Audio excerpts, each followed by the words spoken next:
बाढी पहिरोले ज्यान गुमाएका परिवारलाई 5 लाख र किसानलाई राहत दिने मन्त्री परिषदको निर्णय। बाढी पहिरोले मृत्यु हुनेको सङ्ख्या 88 पुग्यो, 30 जना अझै बेपत्ता। प्रधानमन्त्री देउबा भन्छन् सरकारलाई परमादेश र जनादेश दुवै प्राप्त छ, एमसिसी नेपालको हितमा छ। करिश्माले भेटिन् एमाले अध्यक्ष ओलीलाई, राजनीतिमा सक्रिय बन्दै करिश्मा, यातायात व्यवसायीलाई बढेको भाडाले पुगेन, खुलेआम ठगी। काठमाडौँ भित्रिने मुख्य नाकामै नाजुक सडक, बेखबर सरकार, बेमौसमको वर्षाका कारण अहिलेसम्म 88 जनाको मृत्यु पुष्टि, 30 अझै बेपत्ता। बेलायतमा डेल्टा भन्दा 10% बढी सङ्क्रामक कोरोनाको नयाँ भेरिएन्ट भेटियो। एकै दिन 49,000 बढी सङ्क्रमित, दैनिक 1 लाखसम्म पुग्ने अनुमान। वर्षाले सडक बिगारेपछि काठमाडौँमा फेरि फोहोर उठाउन बन्द, सामलिङको आइपिओ खुल्यो, कति दिने त आवेदन। सम्पूर्ण जानकारी पनि आजको समाचारमा। कोरोना महामारी सन् 2022सम्म लम्बिने डब्लुएचओको चेतावनी, प्रधानमन्त्रीको टोली निस्कियो। बाढी प्रभावित क्षेत्रको अवलोकनमा यस्तो छ भ्रमण तालिका। मौसममा भएको सुधारसँगै ठूलो पानी पर्ने सम्भावना घट्यो। सांसदहरूको अन्तर्राष्ट्रिय सञ्जालको बोर्ड सदस्यमा गगन थापा निर्वाचित। हात्तीको आक्रमणबाट मृत्यु भएका दम्पतिको परिवारलाई 10 लाख। ओलीलाई राहुलको जवाफ, 10 बुँदे बिगुल हो ठन्डा दिमागले सुन्नुहोस्। रोनाल्डोको गोलमा युनाइटेडको पुनरागमन, जित लगायतका आज दिनभरका केही महत्त्वपूर्ण र काम लाग्ने समाचार आजको यस भिडियोमा। दर्शकवृन्द, युट्युब च्यानल इन्फो खबरको समाचार बुलेटिनमा तपाईँलाई हार्दिक स्वागत छ। आज पनि केही महत्त्वपूर्ण दिनभरका काम लाग्ने समाचारको साथमा म सन्तोष कठायत उपस्थित भइ नै सकेको छु। पुरा समाचार अत्यन्तै धेरै महत्त्वपूर्ण भएकाले अन्तिमसम्म हेरी समाचारलाई लाइक गर्न, कमेन्ट गर्न, त्यसैगरी साथीभाइमा सेयर गर्न भने नबिर्सिनुहोला। समाचारको सुरुमा भीम रावलको प्रसङ्ग। नेकपा एमाले अध्यक्ष केपी शर्मा ओलीले पार्टीभित्रको विवाद समाधानका लागि असार 27 गति गरिएको 10 बुँदे सहमति अर्थहीन रहेको अभिव्यक्ति दिएपछि उपाध्यक्ष भीम रावलले असन्तुष्टि जनाएका छन्। पार्टीलाई एकताबद्ध बनाएर लैजान गरिएको सहमति कार्यान्वयन गर्नुपर्ने उनको भनाइ छ। काठमाडौँमा बुधबार आयोजित कार्यक्रममा ओलीले अब 10 बुँदे भनिरहनुको अर्थ नभएको पनि बताएका छन्। 10 बुँदेको के जाति एकतारे बजाएर भजमन गोविन्दम गरिरहन आवश्यक छैन। एक ठाउँ मिलेर एकताबद्ध भएर अगाडि बढाउन खुरुक्क, अब कति बजाउने ट्याङ ट्याङ उनले भनेका छन्। त्यसैगरी अब अर्को समाचार। आजदेखि मौसममा सुधार आएको छ। देशका धेरै ठाउँमा आज घाम लागेको छ। मौसमविद वरुण पोखरेलका अनुसार गैराती देशका धेरै ठाउँको मौसम बदली भए पनि घाम लाग्ने सम्भावना रहेको छ। अबको 2 दिन लगातार झरी नपर्ने उनले बताएका छन्। भारतको बिहार र उत्तर प्रदेश आसपासमा रहेको न्यून चापिए प्रणाली र पश्चिमी वायुको पानी पार्ने प्रणाली निस्किएकाले अब 2-3 दिन लगातारको झरी र ठुलो वर्षा हुने सम्भावना नरहेको उनले बताए। आज प्रदेश नम्बर 1 गण्डकी र लुम्बिनी प्रदेशका पहाडी क्षेत्रका 1-2 ठाउँमा भने हल्का पानी पर्ने अनुमान रहेको छ। त्यसैगरी अब करिश्मा मानन्दरको प्रसङ्ग। अभिनेत्री करिश्मा मानन्दरले नेकपा एमालेका अध्यक्ष एवं पूर्व प्रधानमन्त्री केपी शर्मा ओलीसँग भेट गरेकी छन्। उनले सामाजिक सञ्जाल मार्फत भेटेको जानकारी गराएकी हुन्। तस्बिरसहित स्टाटस लेख्दै अभिनेत्री मानन्दरले अध्यक्ष ओलीको विचार सुन्दा आनन्द लागेको पनि बताएकी छन्। अध्यक्ष ओलीसँग मानन्दरसहित गायिका समेत रहेकी राष्ट्रिय सभा सदस्य कोमल ओली र हास्य कलाकार जितु नेपाल पनि थिए। केही साता अघि मानन्दरले ओलीले आफूलाई फोन गरेको भन्दै स्टाटस पनि लेखेकी थिइन्। त्यसैगरी अब अर्को समाचार। बाढी पहिरोले घर भत्काएकाहरूलाई घर निर्माणका लागि 5 लाखसम्म आर्थिक सहयोग उपलब्ध गराउने सरकारले निर्णय गरेको छ। बुधबार बसेको मन्त्री परिषद बैठकले पहाडमा घर बनाउन 4 लाख, हिमालमा 5 लाख र तराईमा 3 लाख उपलब्ध गराउने गृहमन्त्री बालकृष्ण खाँडले जानकारी दिएका हुन्। उनका अनुसार घर निर्माणका लागि जग्गाको अभाव हुनेका लागि थप 3 लाख पनि उपलब्ध गराइनेछ। विपद व्यवस्थापन समितिको तर्फबाट घरबार विहीन भएकाहरूलाई तत्काल 50 लाख पनि उपलब्ध गराउने निर्णय भएको छ। वर्षाले धानबालीमा क्षति पुर्याएको विवरण सङ्कलन र अध्ययन गरेर किसानलाई राहत दिने निर्णय गरेको पनि गृहमन्त्री खाँडले जानकारी दिएका छन्। बाढी पहिरोका कारण मृत्यु भएका परिवारलाई 2 देखि 4 लाखसम्म आर्थिक सहयोग दिने निर्णय गरेको पनि उनले बताए। त्यसैगरी अब अर्को समाचार। स्थलमार्गबाट राजधानी प्रवेश गर्ने मुख्य नाका 9 बिसे नागढुङ्गा सडकमा दैनिक हजारौं सवारी साधन गुड्छन्। तर उक्त सडक जताततै खाल्डै खुल्डा र भत्किएर छिया परेको छ। नौबिसेदेखि नागढुङ्गासम्मको करिब 14 किलोमिटर सडक छ। उक्त खण्डमा अधिकांश स्थानमा सडक भत्किएर छियाछिया बनेको छ। भर्खरै नेपालीहरूको ठूलो चाड दशैँ सकिएको छ। दशैँ मनाएर उपत्यका भित्रिने यात्रुको संख्या दिनहुँ बढिरहेको छ। तर दुर्भाग्य नौबिसे नागढुङ्गा सडकको नाजुक स्थितिका कारण सवारी साधनलाई 14 किलोमिटर दूरी छिचोल्न 3 देखि 12 घण्टासम्म लाग्छ। विशेष गरेर नौबिसे नागढुङ्गा सडक खण्डमा खत्रीपौवा, खानी खोला, भूतघर, झ्याप्ले खोला आसपासको सडक कतै खाल्डा खुल्डी त कतै पहिरो खसेर पुरिएका छन्, जसले गर्दा साँझ बिहान असाध्यै जाम हुन थालेको छ। पाल्पाको रामपुरबाट काठमाडौँ फर्किँदै गरेका यात्रु अनिल शर्माले सडक विभागले नियमित मर्मत सम्भार नगर्दा नौबिसे नागढुङ्गा सडक खण्डमा मङ्गलबार 4 घण्टा जाममा फँसेको गुनासो गरेका छन्। त्यसैगरी अब हात्तीको आक्रमणको प्रसङ्ग। हात्तीको आक्रमणबाट ज्यान गुमाएका शुक्लाभाटा नगरपालिका 12 डिलासैनी टोलका दम्पति 55 वर्षका ध्वजबहादुर कार्की र 45 वर्षका मथुरा कार्कीका परिवारलाई शुक्लाभाटा राष्ट्रिय निकुञ्जले राहत उपलब्ध गराउने भएको छ। मृतकका परिवारलाई जनै रु 10 लाखका दरले राहत उपलब्ध गराउने भएको हो।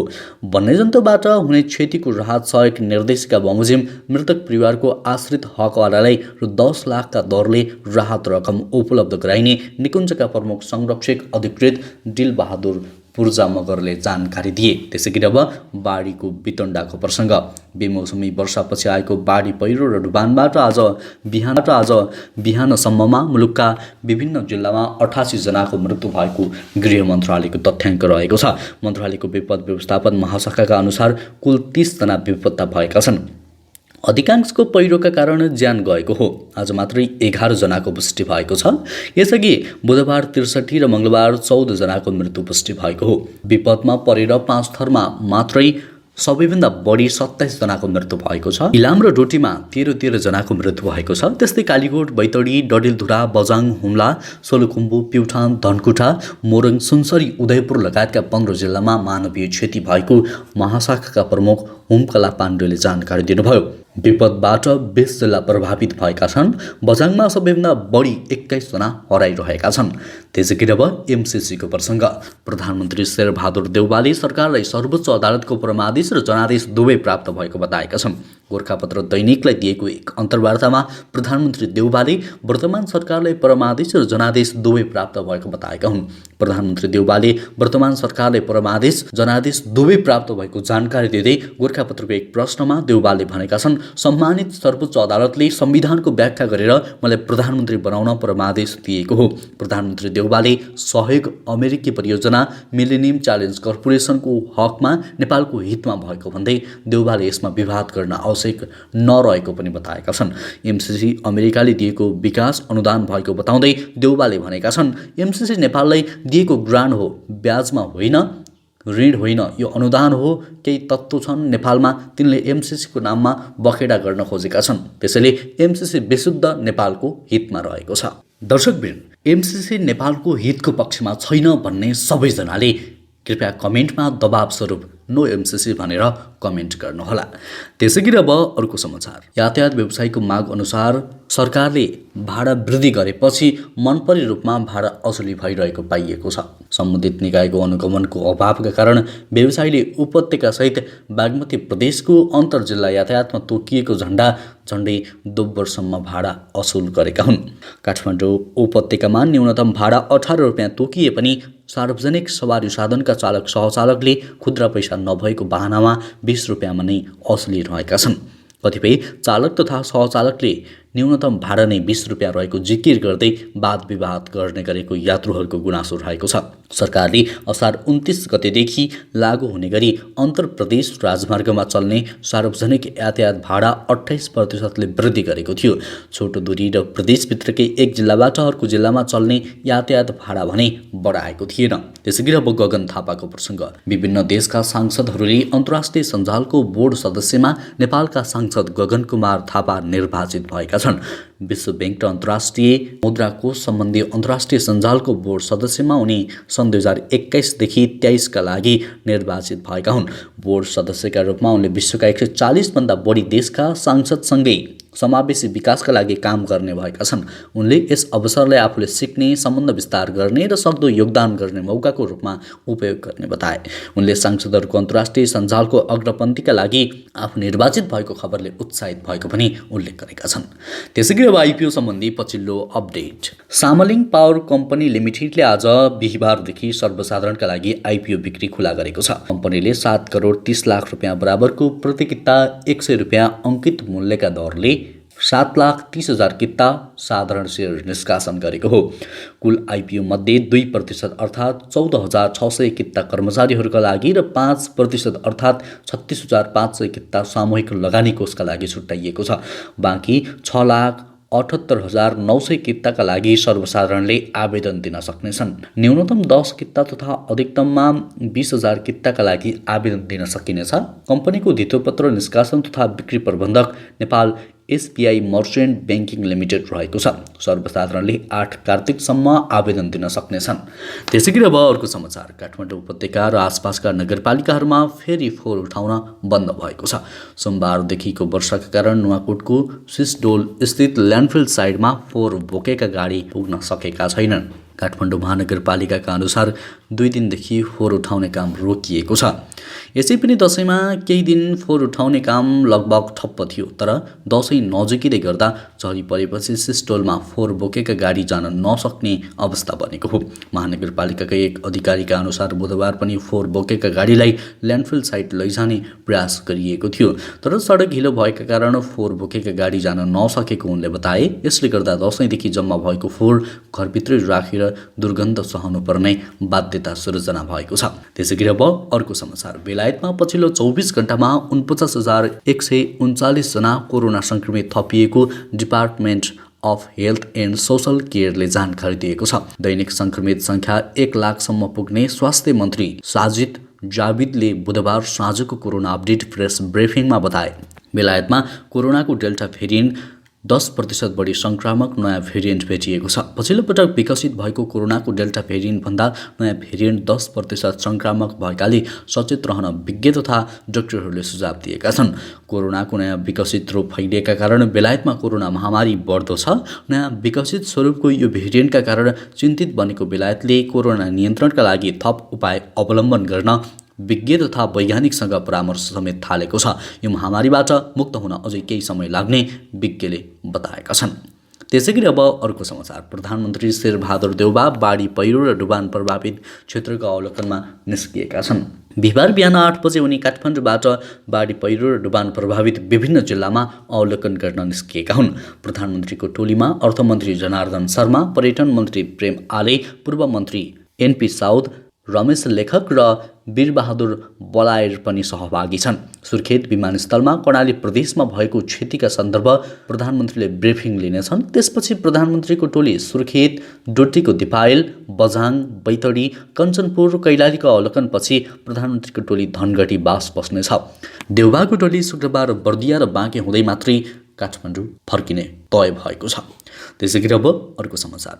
नेपाली राष्ट्रिय फुटबल टिमलाई साफ च्याम्पियनसिपको फाइनल चरणमा पुर्याउन महत्त्वपूर्ण भूमिका निर्वाह गरेका प्रशिक्षक अब्दुल्लाह अल्मुताइरीले प्रशिक्षकको रूपमा नेपाल फर्कन सकारात्मक देखिएका छन्। बुधबार अखिल नेपाल फुटबल सङ्घ एन्फाका अध्यक्ष कर्मा छिरिङ शेर्पासँगको छलफल पश्चात उनी प्रशिक्षकका रूपमा नेपाल फर्कन सकारात्मक भएका हुन्। अध्यक्ष शेर्पा र अल्मुताइरी बीच बुधबार कतारमा गहन छलफल भएको थियो। दुई बीचमा भएको सकारात्मक छलफलपछि अध्यक्ष शेर्पाले सामाजिक सञ्जालमा अल्मुताइरी र आफ्नो तस्बिर समेत सार्वजनिक गरेका छन्। त्यसैगरी अब अर्को समाचार। सबैभन्दा चर्चित सामाजिक सञ्जाल फेसबुकको कम्पनीले अब नाम परिवर्तन गर्ने भएको छ। कम्पनीलाई रिब्रान्ड गर्न अर्को हप्ता नै नयाँ नाम राख्ने तयारी गरेको अन्तर्राष्ट्रिय मिडियाले जनाएका छन्। फेसबुकका कार्यकारी मार्क जुकरबर्गले 28 अक्टोबरमा हुने वार्षिक सम्मेलनमा यसबारे कुरा गर्ने बताएको भए पनि यसबारे सूचना पहिले नै चुइएको छ, तर यसले आधिकारिक घोषणा गर्नु अघि नै सूचना सार्वजनिक भएको हो। त्यसअघि फेसबुककी एक पूर्व कर्मचारी कम्पनीबारे ठूलो विवादास्पद खुलासा गरेपछि फेसबुक चारैतिरबाट दबावमा आएको थियो। व्यक्तिको हितभन्दा कम्पनीले आफ्नो नाफालाई बढी प्राथमिकता दिएको बताएकी थिइन्। त्यसैगरी अब सुन सम्बन्धी जानकारी। नेपाली बजारमा केही दिन यता सुन चाँदीको मूल्य थप घट हुँदै आएको छ। नेपाल सुनचाँदी व्यवसायी महासङ्घका अनुसार आज छापावाला सुनको मूल्य प्रति तोला 91,700 रुपियाँ कायम भएको छ। त्यस्तै तेजाबी सुनको मूल्य आज 91,200 रुपियाँमा कारोबार भइरहेको छ। यसैगरी चाँदीको मूल्य आज प्रति तोला 1,260 रुपियाँमा खरिद बिक्री भइरहेको महासङ्घले जनाएको छ। यसैगरी अब खेल सम्बन्धी जानकारी। स्ट्राइकर क्रिस्टियानो रोनाल्डोले निर्णायक गोलमा म्यान्चेस्टर युनाइटेडले बुधबार च्याम्पियनसिप लिगमा पुनरागमन जित हात पारेको छ। घरेलु मैदान ओल्ड ट्राफोर्डमा भएको समूह एफमा युनाइटेडले एटलान्टालाई 2-0ले पछि पारेको अवस्था उल्टाउँदै 3-2 को जित हात पारेको हो। केही दिन अघि इङ्ग्लिस प्रिमियर लिगमा लेस्टर सिटीलाई नतिजा सुम्पिँदा दबावमा आएका युनाइटेडका प्रशिक्षक ओले गनर सोल्सायरलाई एटलान्टासँगको जितपछि ठूलो राहत मिलेको छ। 3 खेलमा 2 जितसहित समूह एफको शीर्ष स्थानको युनाइटेडको 6 अङ्क रहेको छ। हवस् दर्शकवृन्द, अहिलेलाई केही महत्त्वपूर्ण र काम लाग्ने समाचारको सिलसिला यति नै। हरेक दिन बिहानै ताजा र सत्य समाचारको लागि हाम्रो युट्युब च्यानललाई सब्स्क्राइब गर्नुहोला। हवस् त, अहिलेलाई भने म लगायत हाम्रो सम्पूर्ण टिमलाई बिदा दिनुहोस्। नमस्कार।